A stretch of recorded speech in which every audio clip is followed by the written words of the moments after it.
Live ನಾನ್ ರೋಜಾ ಮನು ಪಾಟೀಲ್. ಸದಾ ಒಂದಿಲ್ಲೊಂದು ಗಡಿ ವಿವಾದ ಕೆದಕುವ ಎಂಇಎಸ್ ಪುಂಡನೋರ್ವನನ್ನ ಪೊಲೀಸರು ಬಂಧಿಸಿ ಜೈಲ್ಗಟ್ಟಿದ್ದಾರೆ. ಕನ್ನಡಿಗರ ಹೋರಾಟವನ್ನೇ ಅಪಹಾಸ್ಯ ಮಾಡ್ತಾ ಇದ್ದ ಎಂಇಎಸ್ ಪುಂಡನಿಗೆ ಬೆಳಗಾವಿ ಪೊಲೀಸರು ಹಿಂಡಲಗ ಜೈಲು ದಾರಿ ತೋರಿಸಿದ್ದಾರೆ.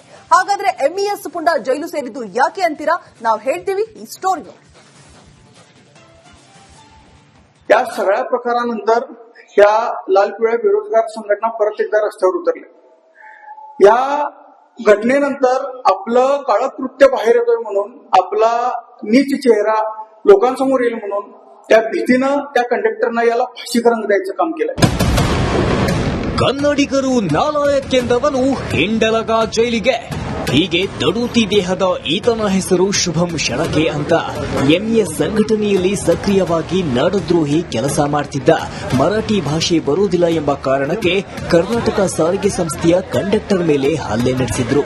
ಈ ನಡುವೆ ಮರಾಠಿ ಪುಂಡನ ವಿರುದ್ಧ ಪ್ರತಿಭಟನೆ ಮಾಡಿದ್ದ ಕನ್ನಡ ಪರ ಹೋರಾಟಗಾರರು ನಾಲಾಯಕ್ಕೆಂದು ಎಂಇಎಸ್ ಪುಂಡ ನಾಲಿಗೆ ಹರಿಬಿಟ್ಟಿದ್ದ.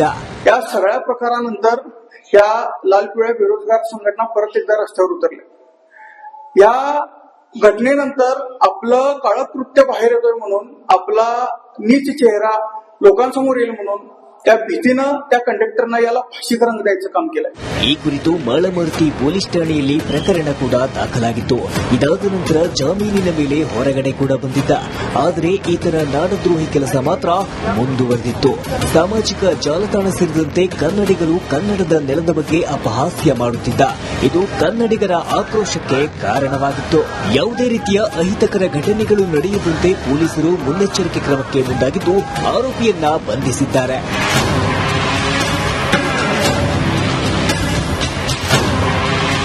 ಇನ್ನು ಕನ್ನಡಿಗರ ವಿರುದ್ಧ ಮರಾಠಿಗರನ್ನ ಎತ್ತಿಕಟ್ಟುವಂತಹ ಕೆಲಸ ಮಾಡ್ತಿದ್ದ. ಹೀಗಾಗಿ ಶುಭಂ ಶೆಳಕೆಯನ್ನ ಬೆಳಗಾವಿ ಮಾಳಮಾರುತಿ ಪೊಲೀಸರು ಬಂಧಿಸಿದ್ದಾರೆ. ತಡವಾಗಿಯಾದರೂ ಬೆಳಗಾವಿ ಪೊಲೀಸರು ಎಚ್ಚೆತ್ತುಕೊಂಡಿದ್ದಾರೆ. ನಾಡದ್ರೋಹಿ ಎಂಇಎಸ್ ಪುಂಡನ ಹೆಡೆಮುರಿ ಕಟ್ಟುವಲ್ಲಿ ಯಶಸ್ವಿಯಾಗಿದ್ದಾರೆ. ಪದೇ ಪದೇ ಬೆಳಗಾವಿ ಗಡಿ ವಿಚಾರದಲ್ಲಿ ಮುಗ್ಧ ಜನರ ಶಾಂತಿ ಸೌಹಾರ್ದತೆಗೆ ಧಕ್ಕೆ ತರುತ್ತಿದ್ದ ಆರೋಪದ ಹಿನ್ನೆಲೆ ಜೈಲಿಗೆ ಅಟ್ಟಿದ್ದಾರೆ. ಮೈಲಾರಿ ಪಟಾತ, ರಿಪಬ್ಲಿಕ್ ಕನ್ನಡ, ಬೆಳಗಾವಿ. ಲೈವ್ ನಾನ್ ರೋಜಾ ಮನು ಪಾಟೀಲ್. ಸದಾ ಒಂದಿಲ್ಲೊಂದು ಗಡಿ ವಿವಾದ ಕೆದಕುವ ಎಂಇಎಸ್ ಪುಂಡನೋರ್ವನನ್ನ ಪೊಲೀಸರು ಬಂಧಿಸಿ ಜೈಲ್ಗಟ್ಟಿದ್ದಾರೆ. ಕನ್ನಡಿಗರ ಹೋರಾಟವನ್ನೇ ಅಪಹಾಸ್ಯ ಮಾಡ್ತಾ ಇದ್ದ ಎಂಇಎಸ್ ಪುಂಡನಿಗೆ ಬೆಳಗಾವಿ ಪೊಲೀಸರು ಹಿಂಡಲಗ ಜೈಲು ದಾರಿ ತೋರಿಸಿದ್ದಾರೆ. ಹಾಗಾದ್ರೆ ಎಂಇಎಸ್ ಪುಂಡ ಜೈಲು ಸೇರಿದ್ದು ಯಾಕೆ ಅಂತೀರಾ? ನಾವು ಹೇಳ್ತೀವಿ ಈ स्टोरी. या सगळ्या प्रकारानंतर या लाल पिवळ्या बेरोजगार संघटना परत एकदा रस्त्यावर उतरल्या. या घटनेनंतर आपलं काळं कृत्य बाहेर येतोय म्हणून, आपला नीच चेहरा लोकांसमोर येईल म्हणून त्या भीतीनं त्या कंडक्टरनं याला फाशी रंग द्यायचं काम केलंय. ಕನ್ನಡಿಗರು ನಾಲಾಯಕ್ಕೆಂದವನು ಹಿಂಡಲಗ ಜೈಲಿಗೆ. ಹೀಗೆ ದಡೂತಿ ದೇಹದ ಈತನ ಹೆಸರು ಶುಭಂ ಶೆಳಕೆ ಅಂತ ಎಂಇಎಸ್ ಸಂಘಟನೆಯಲ್ಲಿ ಸಕ್ರಿಯವಾಗಿ ನಾಡದ್ರೋಹಿ ಕೆಲಸ ಮಾಡ್ತಿದ್ದ. ಮರಾಠಿ ಭಾಷೆ ಬರುವುದಿಲ್ಲ ಎಂಬ ಕಾರಣಕ್ಕೆ ಕರ್ನಾಟಕ ಸಾರಿಗೆ ಸಂಸ್ಥೆಯ ಕಂಡಕ್ಟರ್ ಮೇಲೆ ಹಲ್ಲೆ ನಡೆಸಿದ್ರು. ಈ ನಡುವೆ ಮರಾಠಿ ಪುಂಡನ ವಿರುದ್ಧ ಪ್ರತಿಭಟನೆ ಮಾಡಿದ್ದ ಕನ್ನಡ ಪರ ಹೋರಾಟಗಾರರು ನಾಲಾಯಕ್ಕೆಂದು ಎಂಇಎಸ್ ಪುಂಡ ನಾಲಿಗೆ ಹರಿಬಿಟ್ಟಿದ್ದ. या सगळ्या प्रकारानंतर या लाल पिवळ्या बेरोजगार संघटना परत एकदा रस्त्यावर उतरल्या. या घटनेनंतर आपलं काळं कृत्य बाहेर येतोय म्हणून, आपला नीच चेहरा लोकांसमोर येईल म्हणून त्या भीतीनं त्या कंडक्टरनं याला फाशी रंग द्यायचं काम केलंय. ಈ ಕುರಿತು ಮಾಳಮರ್ತಿ ಪೊಲೀಸ್ ಠಾಣೆಯಲ್ಲಿ ಪ್ರಕರಣ ಕೂಡ ದಾಖಲಾಗಿತ್ತು. ಇದಾದ ನಂತರ ಜಾಮೀನಿನ ಮೇಲೆ ಹೊರಗಡೆ ಕೂಡ ಬಂದಿದ್ದ. ಆದರೆ ಈತನ ನಾಡದ್ರೋಹಿ ಕೆಲಸ ಮಾತ್ರ ಮುಂದುವರೆದಿತ್ತು. ಸಾಮಾಜಿಕ ಜಾಲತಾಣ ಸೇರಿದಂತೆ ಕನ್ನಡಿಗರು ಕನ್ನಡದ ನೆಲದ ಬಗ್ಗೆ ಅಪಹಾಸ್ಯ ಮಾಡುತ್ತಿದ್ದ. ಇದು ಕನ್ನಡಿಗರ ಆಕ್ರೋಶಕ್ಕೆ ಕಾರಣವಾಗಿತ್ತು. ಯಾವುದೇ ರೀತಿಯ ಅಹಿತಕರ ಘಟನೆಗಳು ನಡೆಯದಂತೆ ಪೊಲೀಸರು ಮುನ್ನೆಚ್ಚರಿಕೆ ಕ್ರಮಕ್ಕೆ ಮುಂದಾಗಿದ್ದು ಆರೋಪಿಯನ್ನ ಬಂಧಿಸಿದ್ದಾರೆ.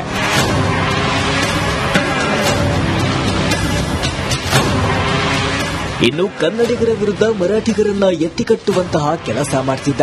ಹೀಗಾಗಿ ಶುಭಂ ಶೆಳಕೆಯನ್ನ ಬೆಳಗಾವಿ ಮಾಳಮಾರುತಿ ಪೊಲೀಸರು ಬಂಧಿಸಿದ್ದಾರೆ. ತಡವಾಗಿಯಾದರೂ ಬೆಳಗಾವಿ ಪೊಲೀಸರು ಎಚ್ಚೆತ್ತುಕೊಂಡಿದ್ದಾರೆ. ನಾಡದ್ರೋಹಿ ಎಂಇಎಸ್ ಪುಂಡನ ಹೆಡೆಮುರಿ ಕಟ್ಟುವಲ್ಲಿ ಯಶಸ್ವಿಯಾಗಿದ್ದಾರೆ. ಪದೇ ಪದೇ ಬೆಳಗಾವಿ ಗಡಿ ವಿಚಾರದಲ್ಲಿ ಮುಗ್ಧ ಜನರ ಶಾಂತಿ ಸೌಹಾರ್ದತೆಗೆ ಧಕ್ಕೆ ತರುತ್ತಿದ್ದ ಆರೋಪದ ಹಿನ್ನೆಲೆ ಜೈಲಿಗೆ ಅಟ್ಟಿದ್ದಾರೆ. ಮೈಲಾರಿ ಪಟಾತ, ರಿಪಬ್ಲಿಕ್ ಕನ್ನಡ, ಬೆಳಗಾವಿ. ಲೈವ್ ನಾನ್ ರೋಜಾ ಮನು ಪಾಟೀಲ್. ಸದಾ ಒಂದಿಲ್ಲೊಂದು ಗಡಿ ವಿವಾದ ಕೆದಕುವ ಎಂಇಎಸ್ ಪುಂಡನೋರ್ವನನ್ನ ಪೊಲೀಸರು ಬಂಧಿಸಿ ಜೈಲ್ಗಟ್ಟಿದ್ದಾರೆ. ಕನ್ನಡಿಗರ ಹೋರಾಟವನ್ನೇ ಅಪಹಾಸ್ಯ ಮಾಡ್ತಾ ಇದ್ದ ಎಂಇಎಸ್ ಪುಂಡನಿಗೆ ಬೆಳಗಾವಿ ಪೊಲೀಸರು ಹಿಂಡಲ್ಗ ಜೈಲು ದಾರಿ ತೋರಿಸಿದ್ದಾರೆ. ಹಾಗಾದ್ರೆ ಎಂಇಎಸ್ ಪುಂಡ ಜೈಲು ಸೇರಿದ್ದು ಯಾಕೆ ಅಂತೀರಾ? ನಾವು ಹೇಳ್ತೀವಿ ಈ स्टोरी. या सगळ्या प्रकारानंतर या लाल पिवळ्या बेरोजगार संघटना परत एकदा रस्त्यावर उतरल्या. या घटनेनंतर आपलं काळं कृत्य बाहेर येतोय म्हणून, आपला नीच चेहरा लोकांसमोर येईल म्हणून त्या भीतीनं त्या कंडक्टरनं याला फाशीचा रंग द्यायचं काम केलंय. ಕನ್ನಡಿಗರು ನಾಲಾಯಕ್ಕೆಂದವನು ಹಿಂಡಲಗ ಜೈಲಿಗೆ. ಹೀಗೆ ದಡೂತಿ ದೇಹದ ಈತನ ಹೆಸರು ಶುಭಂ ಶೆಳಕೆ ಅಂತ ಎಂಇಎಸ್ ಸಂಘಟನೆಯಲ್ಲಿ ಸಕ್ರಿಯವಾಗಿ ನಾಡದ್ರೋಹಿ ಕೆಲಸ ಮಾಡ್ತಿದ್ದ. ಮರಾಠಿ ಭಾಷೆ ಬರುವುದಿಲ್ಲ ಎಂಬ ಕಾರಣಕ್ಕೆ ಕರ್ನಾಟಕ ಸಾರಿಗೆ ಸಂಸ್ಥೆಯ ಕಂಡಕ್ಟರ್ ಮೇಲೆ ಹಲ್ಲೆ ನಡೆಸಿದ್ರು. ಈ ನಡುವೆ ಮರಾಠಿ ಪುಂಡನ ವಿರುದ್ಧ ಪ್ರತಿಭಟನೆ ಮಾಡಿದ್ದ ಕನ್ನಡ ಪರ ಹೋರಾಟಗಾರರು ನಾಲಾಯಕ್ಕೆಂದು ಎಂಇಎಸ್ ಪುಂಡ ನಾಲಿಗೆ ಹರಿಬಿಟ್ಟಿದ್ದ. या सगळ्या प्रकारानंतर या लाल पिवळ्या बेरोजगार संघटना परत एकदा रस्त्यावर उतरल्या. या घटनेनंतर आपलं काळं कृत्य बाहेर येतोय म्हणून, आपला नीच चेहरा लोकांसमोर येईल म्हणून त्या भीतीनं त्या कंडक्टरनं याला फाशीचा रंग द्यायचं काम केलंय. ಈ ಕುರಿತು ಮಾಳಮರ್ತಿ ಪೊಲೀಸ್ ಠಾಣೆಯಲ್ಲಿ ಪ್ರಕರಣ ಕೂಡ ದಾಖಲಾಗಿತ್ತು. ಇದಾದ ನಂತರ ಜಾಮೀನಿನ ಮೇಲೆ ಹೊರಗಡೆ ಕೂಡ ಬಂದಿದ್ದ. ಆದರೆ ಈತನ ನಾಡದ್ರೋಹಿ ಕೆಲಸ ಮಾತ್ರ ಮುಂದುವರೆದಿತ್ತು. ಸಾಮಾಜಿಕ ಜಾಲತಾಣ ಸೇರಿದಂತೆ ಕನ್ನಡಿಗರು ಕನ್ನಡದ ನೆಲದ ಬಗ್ಗೆ ಅಪಹಾಸ್ಯ ಮಾಡುತ್ತಿದ್ದ. ಇದು ಕನ್ನಡಿಗರ ಆಕ್ರೋಶಕ್ಕೆ ಕಾರಣವಾಗಿತ್ತು. ಯಾವುದೇ ರೀತಿಯ ಅಹಿತಕರ ಘಟನೆಗಳು ನಡೆಯದಂತೆ ಪೊಲೀಸರು ಮುನ್ನೆಚ್ಚರಿಕೆ ಕ್ರಮಕ್ಕೆ ಮುಂದಾಗಿದ್ದು ಆರೋಪಿಯನ್ನ ಬಂಧಿಸಿದ್ದಾರೆ.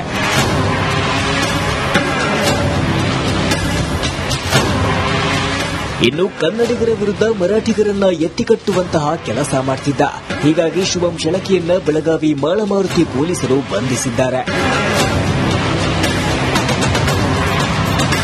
ತಡವಾಗಿಯಾದರೂ ಬೆಳಗಾವಿ ಪೊಲೀಸರು ಎಚ್ಚೆತ್ತುಕೊಂಡಿದ್ದಾರೆ. ನಾಡದ್ರೋಹಿ ಎಂಇಎಸ್ ಪುಂಡನ ಹೆಡೆಮುರಿ ಕಟ್ಟುವಲ್ಲಿ ಯಶಸ್ವಿಯಾಗಿದ್ದಾರೆ. ಪದೇ ಪದೇ ಬೆಳಗಾವಿ ಗಡಿ ವಿಚಾರದಲ್ಲಿ ಮುಗ್ಧ ಜನರ ಶಾಂತಿ ಸೌಹಾರ್ದತೆಗೆ ಧಕ್ಕೆ ತರುತ್ತಿದ್ದ ಆರೋಪದ ಹಿನ್ನೆಲೆ ಜೈಲಿಗೆ ಅಟ್ಟಿದ್ದಾರೆ. ಮೈಲಾರಿ ಪಟಾತ, ರಿಪಬ್ಲಿಕ್ ಕನ್ನಡ, ಬೆಳಗಾವಿ. ಲೈವ್ ನಾನ್ ರೋಜಾ ಮನು ಪಾಟೀಲ್. ಸದಾ ಒಂದಿಲ್ಲೊಂದು ಗಡಿ ವಿವಾದ ಕೆದಕುವ ಎಂಇಎಸ್ ಪುಂಡನೋರ್ವನನ್ನ ಪೊಲೀಸರು ಬಂಧಿಸಿ ಜೈಲ್ಗಟ್ಟಿದ್ದಾರೆ. ಕನ್ನಡಿಗರ ಹೋರಾಟವನ್ನೇ ಅಪಹಾಸ್ಯ ಮಾಡ್ತಾ ಇದ್ದ ಎಂಇಎಸ್ ಪುಂಡನಿಗೆ ಬೆಳಗಾವಿ ಪೊಲೀಸರು ಹಿಂಡಲ್ಗ ಜೈಲು ದಾರಿ ತೋರಿಸಿದ್ದಾರೆ. ಹಾಗಾದ್ರೆ ಎಂಇಎಸ್ ಪುಂಡ ಜೈಲು ಸೇರಿದ್ದು ಯಾಕೆ ಅಂತೀರಾ? ನಾವು ಹೇಳ್ತೀವಿ ಈ स्टोरी. या सगळ्या प्रकारानंतर या लाल पिवळ्या बेरोजगार संघटना परत एकदा रस्त्यावर उतरल्या. या घटनेनंतर आपलं काळं कृत्य बाहेर येतोय म्हणून, आपला नीच चेहरा लोकांसमोर येईल म्हणून त्या भीतीनं त्या कंडक्टरनं याला फाशीचा रंग द्यायचं काम केलंय. ಕನ್ನಡಿಗರು ನಾಲಾಯಕ್ಕೆಂದವನು ಹಿಂಡಲಗ ಜೈಲಿಗೆ. ಹೀಗೆ ದಡೂತಿ ದೇಹದ ಈತನ ಹೆಸರು ಶುಭಂ ಶೆಳಕೆ ಅಂತ ಎಂಇಎಸ್ ಸಂಘಟನೆಯಲ್ಲಿ ಸಕ್ರಿಯವಾಗಿ ನಾಡದ್ರೋಹಿ ಕೆಲಸ ಮಾಡ್ತಿದ್ದ. ಮರಾಠಿ ಭಾಷೆ ಬರುವುದಿಲ್ಲ ಎಂಬ ಕಾರಣಕ್ಕೆ ಕರ್ನಾಟಕ ಸಾರಿಗೆ ಸಂಸ್ಥೆಯ ಕಂಡಕ್ಟರ್ ಮೇಲೆ ಹಲ್ಲೆ ನಡೆಸಿದ್ರು. ಈ ನಡುವೆ ಮರಾಠಿ ಪುಂಡನ ವಿರುದ್ಧ ಪ್ರತಿಭಟನೆ ಮಾಡಿದ್ದ ಕನ್ನಡ ಪರ ಹೋರಾಟಗಾರರು ನಾಲಾಯಕ್ಕೆಂದು ಎಂಇಎಸ್ ಪುಂಡ ನಾಲಿಗೆ ಹರಿಬಿಟ್ಟಿದ್ದ. या सगळ्या प्रकारानंतर या लाल पिवळ्या बेरोजगार संघटना परत एकदा रस्त्यावर उतरल्या. या घटनेनंतर आपलं काळं कृत्य बाहेर येतोय म्हणून, आपला नीच चेहरा लोकांसमोर येईल म्हणून त्या भीतीनं त्या कंडक्टरनं याला फाशीचा रंग द्यायचं काम केलंय. ಈ ಕುರಿತು ಮಾಳಮರ್ತಿ ಪೊಲೀಸ್ ಠಾಣೆಯಲ್ಲಿ ಪ್ರಕರಣ ಕೂಡ ದಾಖಲಾಗಿತ್ತು. ಇದಾದ ನಂತರ ಜಾಮೀನಿನ ಮೇಲೆ ಹೊರಗಡೆ ಕೂಡ ಬಂದಿದ್ದ. ಆದರೆ ಈತನ ನಾಡದ್ರೋಹಿ ಕೆಲಸ ಮಾತ್ರ ಮುಂದುವರೆದಿತ್ತು. ಸಾಮಾಜಿಕ ಜಾಲತಾಣ ಸೇರಿದಂತೆ ಕನ್ನಡಿಗರು ಕನ್ನಡದ ನೆಲದ ಬಗ್ಗೆ ಅಪಹಾಸ್ಯ ಮಾಡುತ್ತಿದ್ದ. ಇದು ಕನ್ನಡಿಗರ ಆಕ್ರೋಶಕ್ಕೆ ಕಾರಣವಾಗಿತ್ತು. ಯಾವುದೇ ರೀತಿಯ ಅಹಿತಕರ ಘಟನೆಗಳು ನಡೆಯದಂತೆ ಪೊಲೀಸರು ಮುನ್ನೆಚ್ಚರಿಕೆ ಕ್ರಮಕ್ಕೆ ಮುಂದಾಗಿದ್ದು ಆರೋಪಿಯನ್ನ ಬಂಧಿಸಿದ್ದಾರೆ.